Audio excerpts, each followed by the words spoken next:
Es hoy una fortuna, gran fortuna y gran placer, y al mismo tiempo un privilegio de encontrarnos con Mark Singleton, una de las grandes autoridades mundiales del yoga, en la historia del Hatha Yoga fundamentalmente, y experto, sanscritólogo y conocedor y estudioso de textos desde el siglo X o XI, que de alguna forma van a representar un cambio en el mundo del yoga.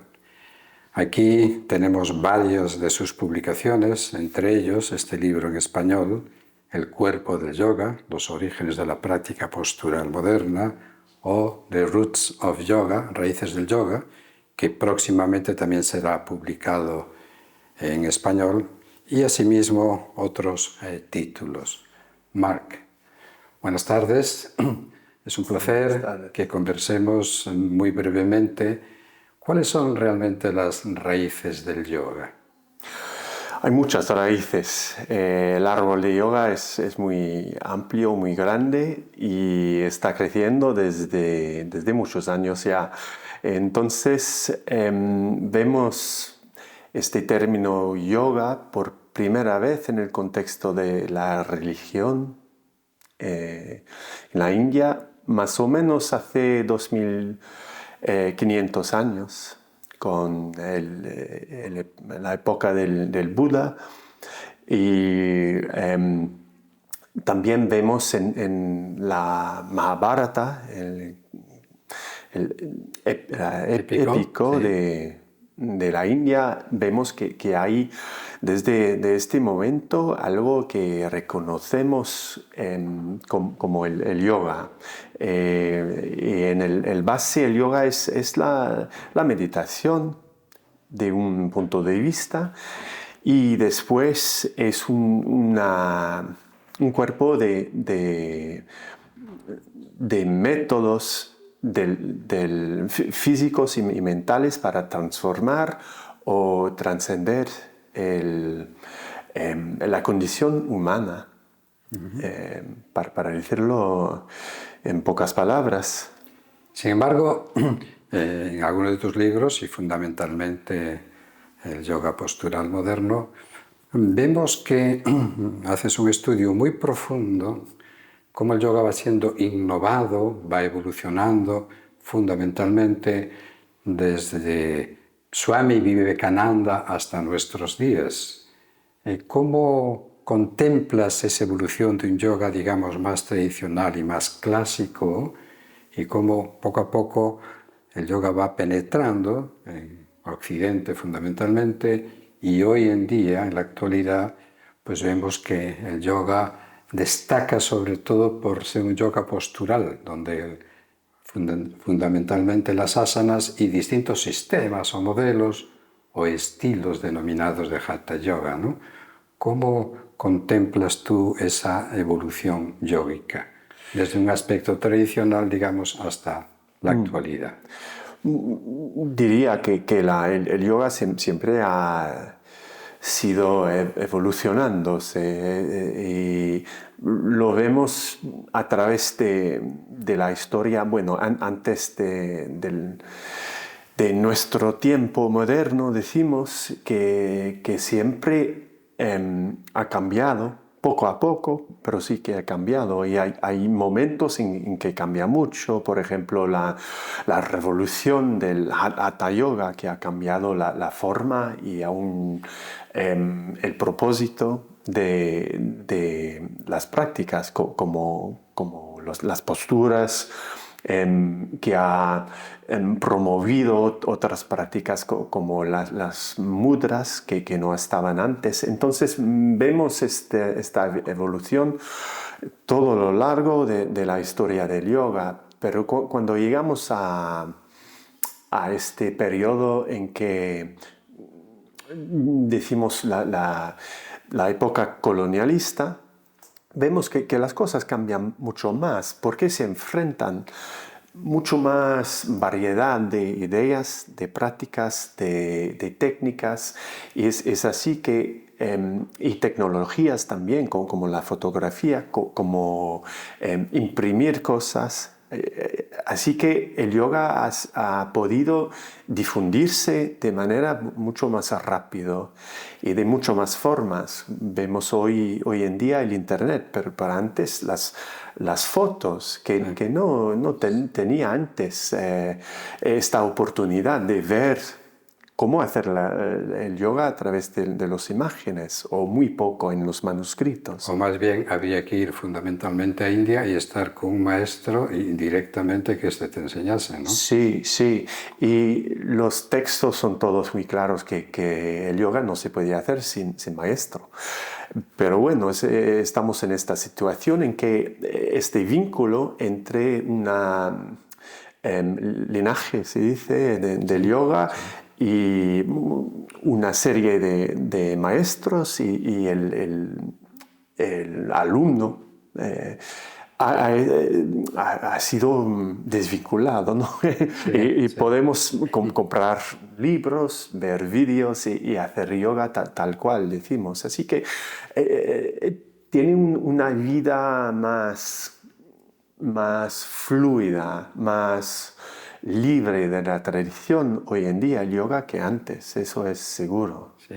En tu libro, este libro ya traducido al español, El cuerpo del yoga, haces un estudio la mar de interesante, muy interesante, en el que hay como una amalgama de prácticas que establecen sobre todo en la tradición de Krishnamacharya un yoga y sobre todo la traducción que parece ser que próximamente va a salir, la Hatha Yoga, el texto que tú has traducido del Palacio de Mysore, Hatha Hatha Padati, efectivamente, sobre todo en lo que respecta, tengamos en cuenta por un momento que Krishnamacharya tiene discípulos que luego han tenido una enorme influencia en Occidente, ¿no? Como han sido Patabi Joyce, Iyengar, Indra Devi, Desikachar, etc.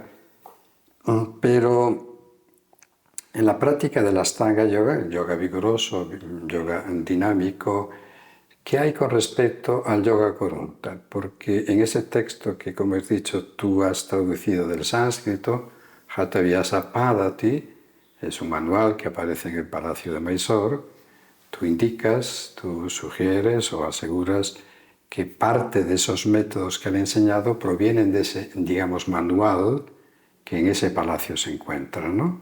¿Es esto así? Sí, bueno, ya publicamos un artículo sobre eso, yo y Jason Birch, y en que, bueno, la primera cosa que quiero decir es que hay muchas influencias, no podemos decir que este yoga proviene de aquí, aún en el Hatha Yoga. Sí.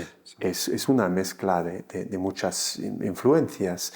Y hablando de Krishnamacharya, diría que es la misma cosa por el sistema que ahora, hoy en día, se llama Ashtanga Yoga, que no se llamaba Ashtanga Yoga antes, no es la palabra, el término de Krishnamacharya. Y lo que, bueno, hablaba en Yoga Body, en el cuerpo del yoga, sobre los contextos. Entonces, no me gusta hablar de orígenes del yoga, porque no, hay contextos, hay muchos orígenes. Y los contextos, el contexto del cual hablaba en este libro fue el contexto del mundo de disciplina física y de gimnasio. Y en Mysore sí que había y que hay una tradición bastante fuerte en eso. Y me parece que el yoga de Mysore que ha surgido de este contexto. Así que Krishnamacharya estaba enseñando a los jóvenes, a los chicos, ¿no? Y este sistema fue para ellos. Y fue por eso muy dinámica, muy fuerte. Muy vigoroso, sí. Sí, pero Krishnamacharya, bueno, aunque Krishnamacharya siempre ha basado sus técnicas en los textos.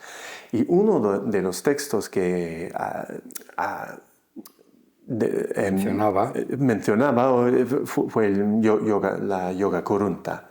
Y nosotros, bueno, para decirle en forma breve, yo pienso que este Yoga Kurunta, que es supuestamente la base de los sistemas del sistema de Ashtanga Yoga, puede tener una relación con este texto que se llama Hathabhyasa Paddhati, que es un texto. Tenemos dos manuscritos, uno en Pune, uno en el Palacio de Mysore.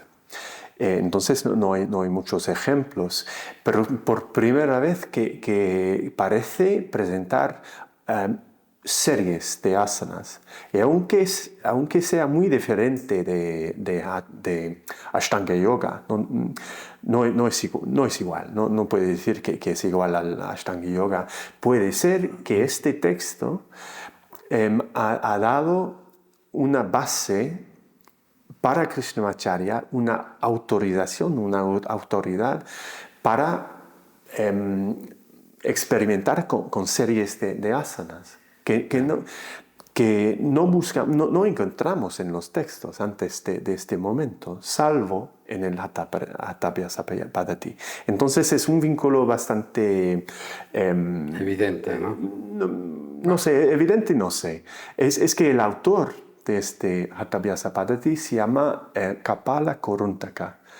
Y este nombre, bueno, es muy parecido al Yoga Kurunta, el Yoga de Korunta, Koruntaka.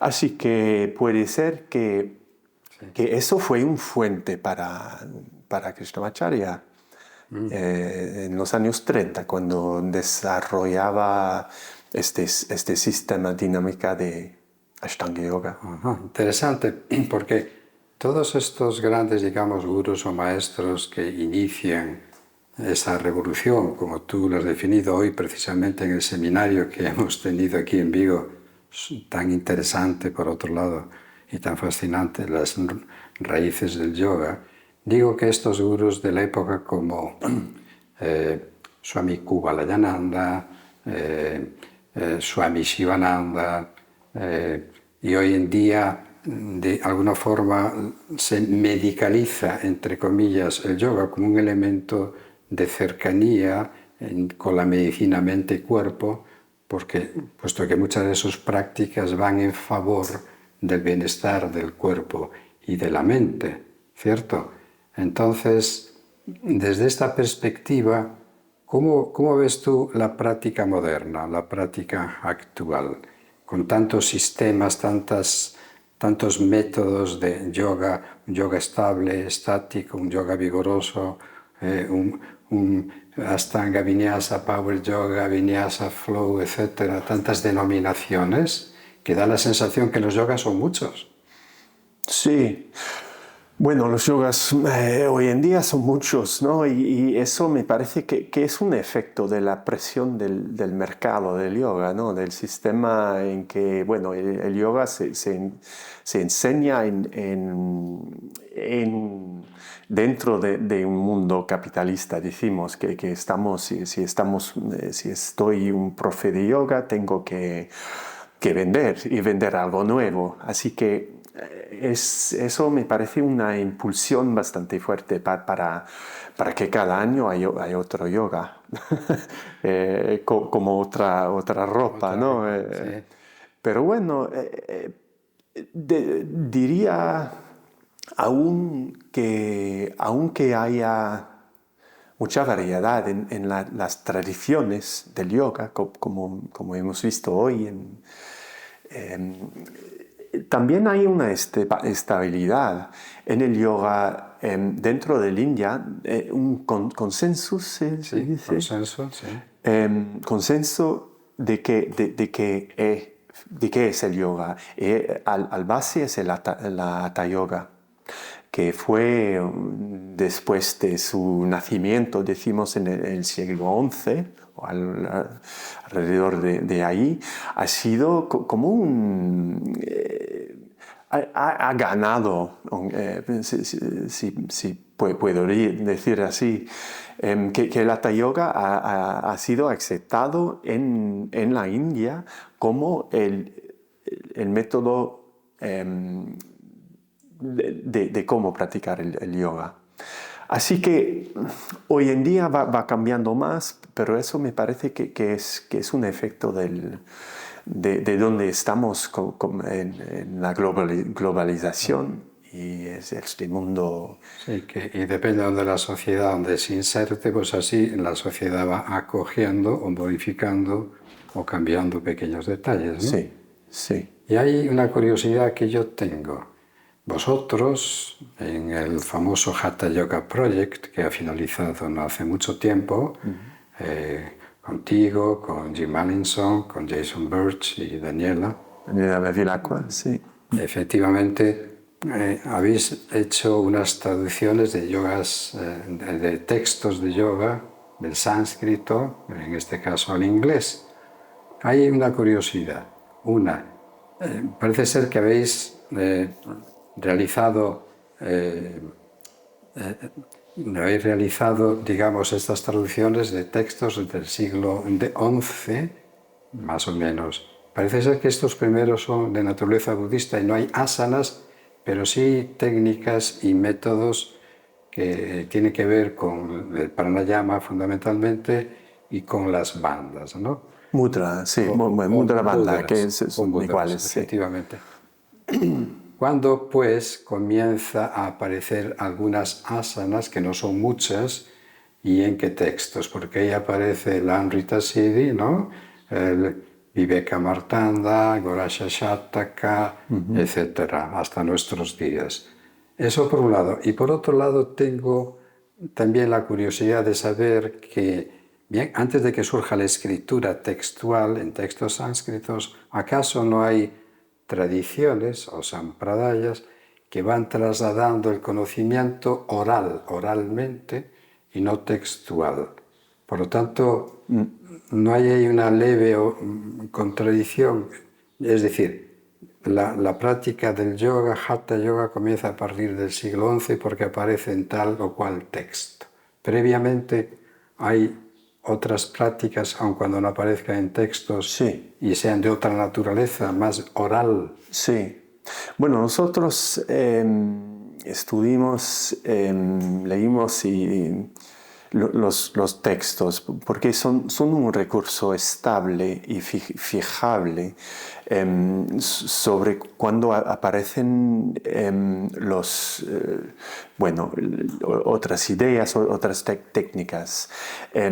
Por lo menos podemos decir que sí, en este texto, por ejemplo, el Amrita Siddhi, que es el primer texto de Hatha Yoga que parece ser budista, podemos decir que hay un momento ahí en que están utilizando estos mudras para hacer eso por primera vez y después hay muchos más ejemplos en los textos de Hatha Yoga, porque en este momento no fue llamado Hatha Yoga, pero estamos muy, muy limitados. El beneficio de los textos es que son fijables. Sabemos que en este momento sí que hay eso, pero estamos también limitados. Es como una ventana con cortinas y vemos, hay un texto aquí. Podemos ver un poco, mirar un poco en el pasado y saber unas cosas, pero quedan las cortinas. Y sí, claro, que la mayoría de la transferencia de la sabiduría en el contexto religioso, el contexto del yoga en la India desde siempre y hasta ahora se hace a través de la palabra oral. Entonces, si hay algo que aparece en un texto, quiere decir, no siempre, voy a hablar de las dudas que tenemos que tener, pero podemos decir que si aparece en un texto que es ya está bastante importante para aparecer en un texto, que está practicado y consideran que es algo importante. Así que, no, los textos, bueno, tienen sus beneficios, pero no son todos. Pero no podemos acceder al historial oral. Está fuera de... Aunque haya como una... Por ejemplo, dentro del Sampradaya de los Nat, que hablan del yoga mucho ahí dentro. Pero no podemos saber si es verdad o no, de cuándo empezaron a contar esas historias, pero con la arqueología, con los textos, con la historia material sí que sabemos. La segunda cosa, cuando aparecen los asanas, bueno, van creciendo. Diría también que los bases, los elementos los más importantes del yoga quedan siendo otras cosas, ¿no? Asana sí que hay evidencia que hay más después del Hatha Pradipika. Entonces, con la composición y del Hatha Pradipika van recopiando manuscritos y va entrando en la vida del yoga de la India, decimos. Ha sido un texto enorme, muy importante, el más importante, puedo decir, desde Patanjali, ¿no?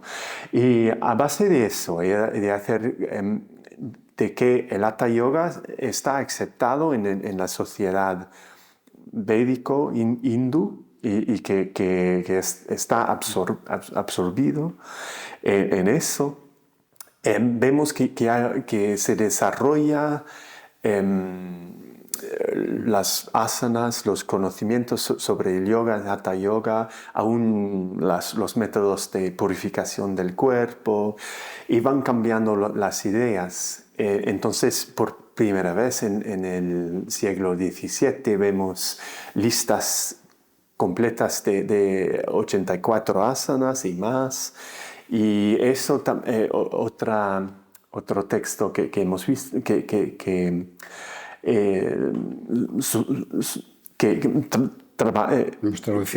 está traducida, el Yoga Chintamani. Eso es un buen ejemplo, porque fue de un investigador, dijimos, una persona muy de alto conocimiento, de la tradición brahmínica. Pero los textos más antiguos parece mucho más sencillos, muy sencillos, muy cortos.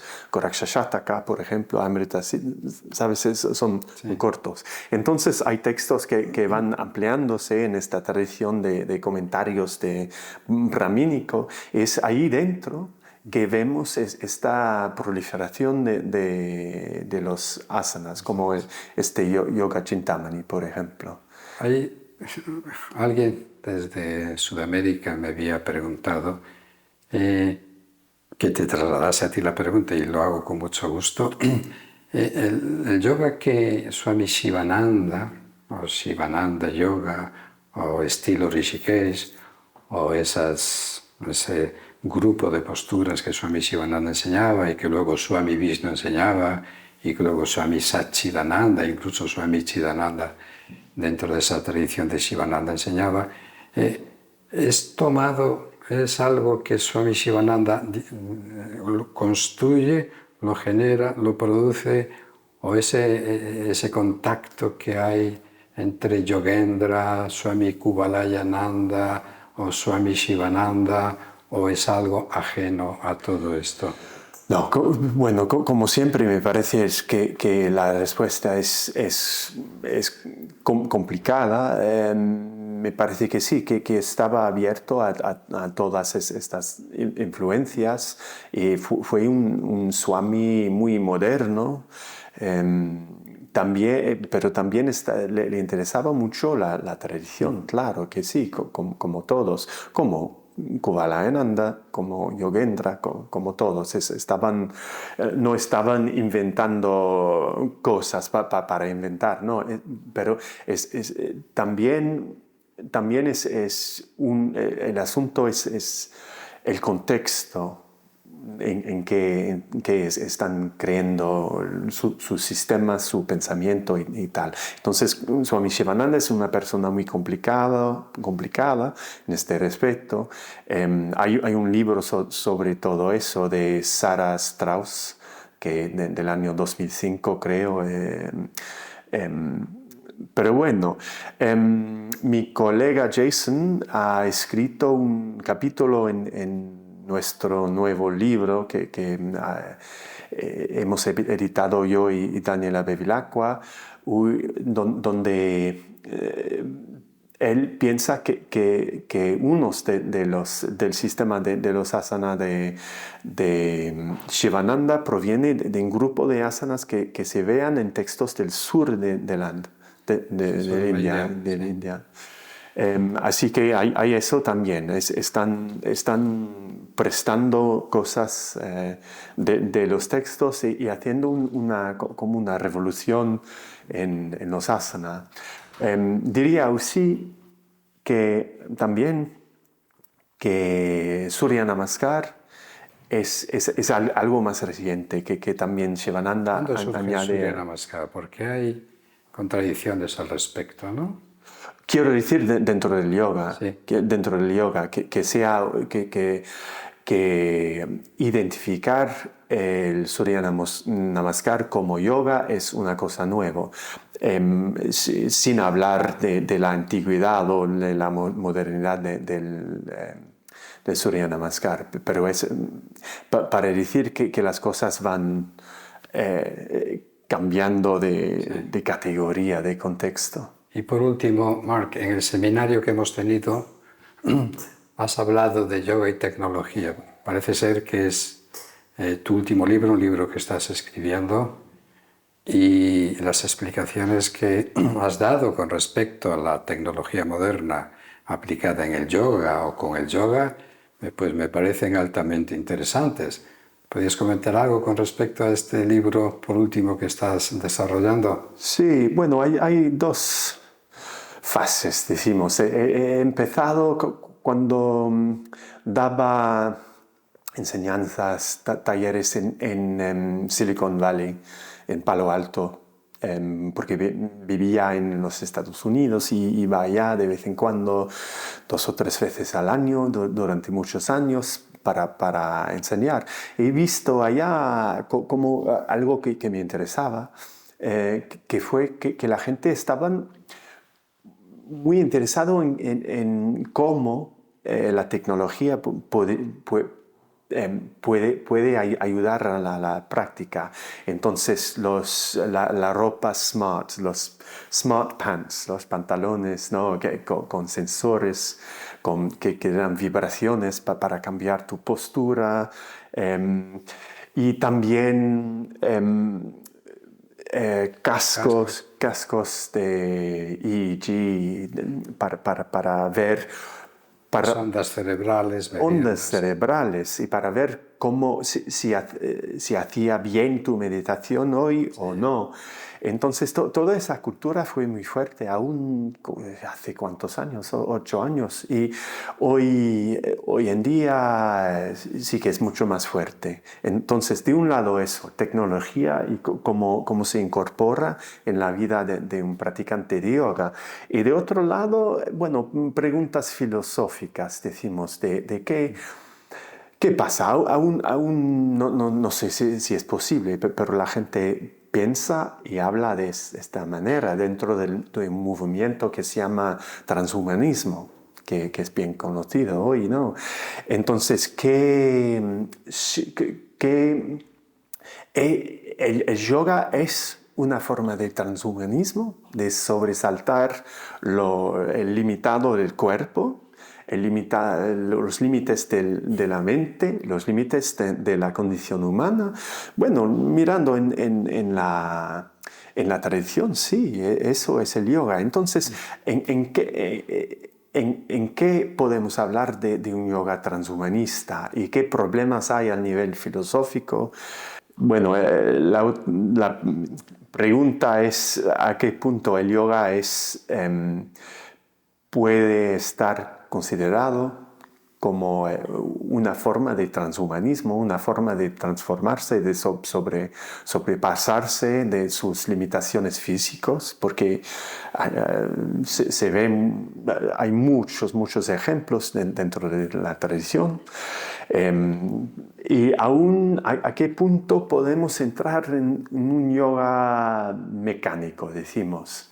¿A qué punto, bueno, que está cambiando el yoga, que estamos